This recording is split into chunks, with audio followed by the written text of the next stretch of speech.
Hey foodies, welcome to livelove recipes.com.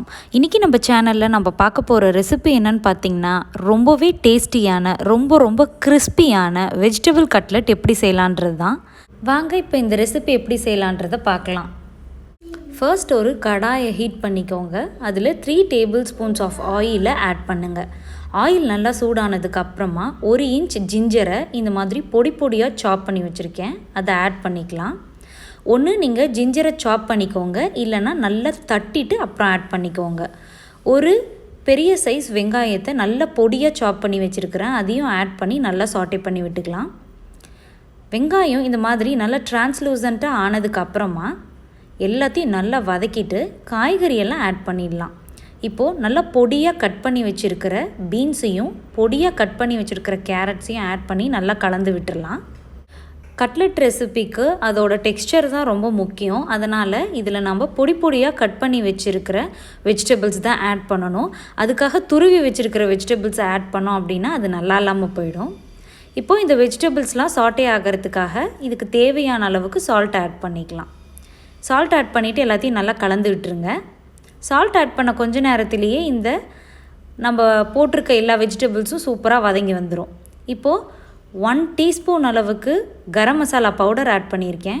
1 teaspoon அளவுக்கு Kashmiri red chilli powder add பண்ணியிருக்கேன். ஒரு 1/2 teaspoon அளவுக்கு பெப்பர் பவுடர் ஆட் பண்ணியிருக்கேன்.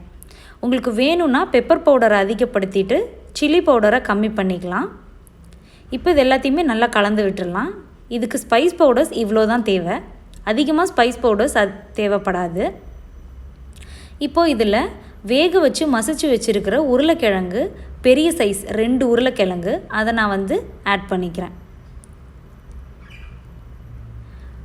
வேக வச்சு வெளியில் எடுத்து நம்ம மசிச்சு வைக்கும்போது நிறைய தண்ணி இல்லாத மாதிரி பார்த்துக்கோங்க. சுத்தமாக தண்ணியை வடிச்சிட்டு, இப்போ ஃபார் எக்ஸாம்பிள் ஆலு பராத்தாக்கெலாம் நம்ம எந்த அளவுக்கு தண்ணி இல்லாமல் பண்ணுவோமோ அந்த அளவுக்கு உருளைக்கிழங்கு தண்ணி இல்லாமல் வடித்து அதுக்கப்புறமா மசிச்சு ஆட் பண்ணிக்கோங்க. இப்போ இது கூடவே நறுக்கி வச்சுருக்கிற கொத்தமல்லி இலைகளையும் ஆட் பண்ணி எல்லாத்தையும் நல்லா கலந்து விட்டுடலாம். இப்போது நம்ம ஆட் பண்ண ஸ்பைஸ் பவுடர்ஸோட ராஸ்மெல் எல்லாம் போகணும். அது மட்டும் இல்லாமல் ஸ்பைஸ் பவுடர்ஸ் எல்லாம் உருளைக்கிழங்கோட நல்லா மிக்ஸ் ஆகி சூப்பராக வேகணும். ஸோ 3 to 4 மினிட்ஸ் மீடியம் ஃப்ளேம்லேயே இதை வேக வச்சு வச்சுருங்க. சீசனிங் எல்லாம் ஒரு வாட்டி செக் பண்ணிக்கோங்க. எல்லாமே பர்ஃபெக்டாக இருந்தது அப்படின்னா ஸ்டவ்வை சுவிட்ச் ஆஃப் பண்ணிவிட்டு இதை எடுத்து ஆற வச்சிடலாம். இப்போ இந்த மாதிரி ஒரு பவுலில் 3 to 4 டேபிள் ஸ்பூன்ஸ் அளவுக்கு மைதா மாவு ஆட் பண்ணிக்கலாம். இதுக்கு தேவையான அளவுக்கு கொஞ்சமாக தண்ணி ஆட் பண்ணி இதை ஒரு ஸ்லரியாக மிக்ஸ் பண்ணி ரெடி பண்ணி வச்சுக்கலாம். இந்த ஸ்லரியில் தான் நம்ம கட்லெட்டை போட்டு பெரட்டி அதுக்கப்புறம் பிரெட் க்ரம்ஸில் போட்டு எடுக்க போகிறோம். ஃபர்ஸ்ட் இப்போது நம்ம ஆற வச்சு வச்சுருக்கிற இந்த வெஜிடபிள் மிக்ஸில் 2 tablespoons to 3 tablespoons அளவுக்கு பிரெட் க்ரம்ஸை ஆட் பண்ணி எல்லாத்தையும் நல்லா கலந்துடலாம். இந்த பிரெட் க்ரம்ஸை இதில் ஆட் பண்ணுறதுனால நம்மளுக்கு ஒரு நல்ல டெக்ஸ்சர் கிடைக்கும் கட்லெட்க்கு. இப்போ இது எல்லாத்தையும் நல்லா கலந்தாச்சு. இப்போது மீன்வைலில் ஒரு பிளேட்டில் பிரெட் க்ரம்ஸை ரெடி பண்ணி வச்சிடலாம். இப்போது கொஞ்சமாக இந்த டோவை எடுத்துட்டு நல்லா உருண்டை பிடிச்சிடலாம். இதை கட்லெட் ஷேப்புக்கு கொண்டு வந்துடணும். எந்த கிராக்ஸுமே இல்லாமல் சைட்லலாம் அழகாக கட்லெட் ஷேப்புக்கு கொண்டு வந்துடுங்க. இந்த மாதிரி இருக்கிற எல்லா டோலையுமே கட்லெட்ஸை ரெடி பண்ணி ஃபஸ்ட்டு எடுத்து வச்சிடலாம். எல்லா இதுவுமே கட்லெட்ஸுமே ஈவன் சைஸில் இருக்கிற மாதிரி பார்த்துக்கோங்க, கிராக் ஃப்ரீயாக இருக்கிற மாதிரி பார்த்துக்கோங்க. இப்போது நம்மளோட கட்லெட்ஸ் எல்லாமே ரெடி ஆகிடுச்சு. கிட்டத்தட்ட 8 to 9 கட்லெட்ஸ் நம்மளுக்கு கிடச்சிருக்கு. இப்போது மைதா மாவில் நம்ம ஸ்லரி ரெடி பண்ணி வச்சுருந்தோம் இல்லையா, அதுவும் இருக்குது. பிரெட் க்ரம்ஸ் பிளேட்டையும் பக்கத்தில் எடுத்து வச்சாச்சு. இப்போது இந்த மாதிரி ஒரு கட்லெட்டாக எடுத்து ஃபஸ்ட்டு மைதா மாவு மிக்சரில் துவச்சிட்டு அதுக்கப்புறமா இந்த மாதிரி பிரெட் க்ரம்ஸில் போட்டுடலாம். பிரெட் க்ரம்ஸை ஃபுல்லாக அதில் தூவி விட்டுருங்க. எல்லா இடத்துலையும் பிரெட் க்ரம்ஸ் படணும், அந்த மாதிரி பார்த்துக்கோங்க. பிரெட் க்ரம்ஸை இந்த மாதிரி நல்லா தாராளமாக போட்டு நல்லா பெரட்டி விடுங்க. இல்லைன்னா திட்டு அங்கங்கே பிரெட் க்ரம்ஸ் இல்லாதது நல்லாவே தெரியும். இப்போ இந்த மாதிரி எல்லா கட்லெட்ஸையுமே எடுத்து ரெடி பண்ணி வச்சிடலாம்.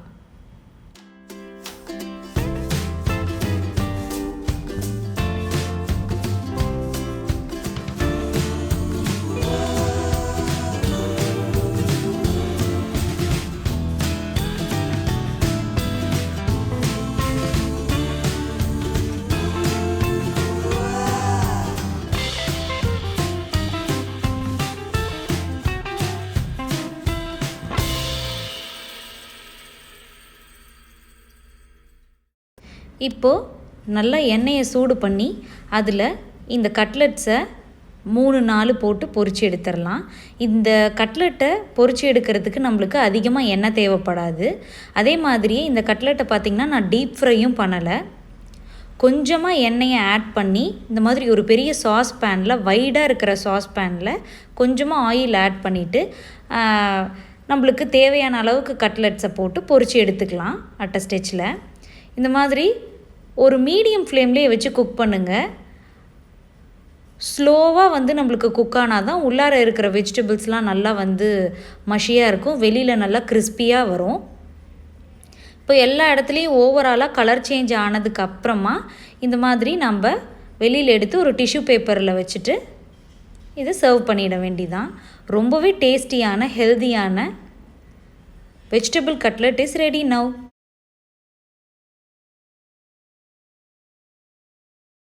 ஏற்கனவே இதே மாதிரி நம்ம சேனலில் மின்ஸ்டு சிக்கனை வச்சு எப்படி சிக்கன் கட்லெட் பண்ணலாம் அப்படின்ற ரெசிப்பியும் அப்லோட் பண்ணியிருக்கோம். கண்டிப்பாக அதையும் போய் செக் பண்ணி பாருங்கள்.